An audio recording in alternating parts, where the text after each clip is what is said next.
the advertising revenue is a metric that any reporter, it'll be public, and any reporter will be able to cover it. And you could put it in a tweet on Twitter about how much money Twitter has lost under Elon Musk's ownership and leadership. And I don't know how he's going to spin that. Currently, he's spinning it by attacking Apple, specifically the CEO of Apple, Jim Apple, and so Tim Cook. So he called him out. Why aren't you advertising with us? Like, what is that? What is the point? Is he's making it known that advertisers are leaving, which is probably a bad idea to do. Yes. He's calling them out like they're going to come back. That's pretty bad. No, they're going to say "fuck you." Here's what's so crazy about it. Well, are they going to if it pays to advertise on Twitter? But it doesn't. Well, the point is going to be about all these companies hate free speech. But advertising, deciding whether or not to advertise somewhere is free speech. You can't tell me I have to buy the Der Stürmer billboard. You must put I have to buy up here behind this tree.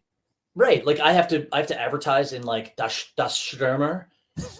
If I don't, I'm not, my parking company is blowing off free speech. It's completely bullshit. And by the way, here's the thing that kills me. Elon Musk is mad that Apple won't advertise on his site, which Apple, by the way, very bluntly, their head of creative and advertising said, we're not there because we're not able to get any input, interaction with these guys. And we don't trust them.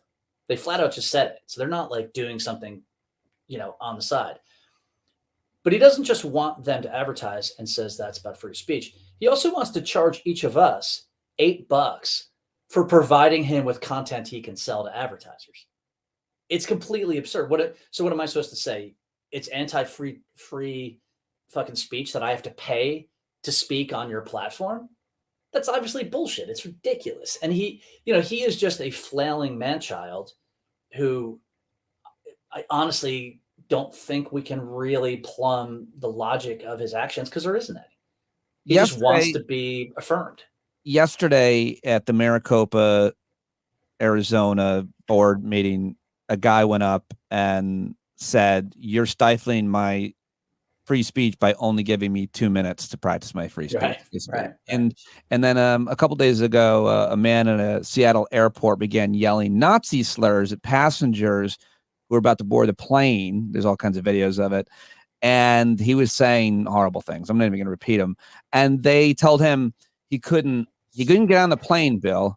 And then he accused them of stifling his free speech. And the reason I bring up these two examples is because you had a great point about Twitter and free speech. There seems to be a real lack of understanding of what that means for a whole generation of Americans who are wanting to be able to say anything they want, wherever they want, to whomever they want, without any kind of consequences, I guess. That guy didn't make his flight, and I don't think he's ever gonna be able to fly again, because the vast majority of us, Bill, don't think if you're yelling stuff about anything, frankly, that you get to get on the plane with us. So here's the thing. It's actually not the vast majority of us that makes that decision. The people who make that decision are the people who own the airline. It's a private plane. It's private enterprise. They get to decide. And by the way, this guy is probably, and Musk is probably the kind of person who says, how dare you make that cake guy out in the mid-fucking West somewhere make a cake for a gay wedding? Yeah. Right? It's the same paradigm where they want the speech they want to hear. And they don't give a shit about yours. They don't give a shit about my right as a business owner. Right? I got to tell you, Pete, you come into one of my garages and start swearing about Nazis. Yeah, what your happened? ass is out and you're never parking there ever again. Is it true that if you get that, you'll even keep their car for yourself? It might take me a while to give it back to them. Yeah, there might be bureaucratic hurdles that make this difficult.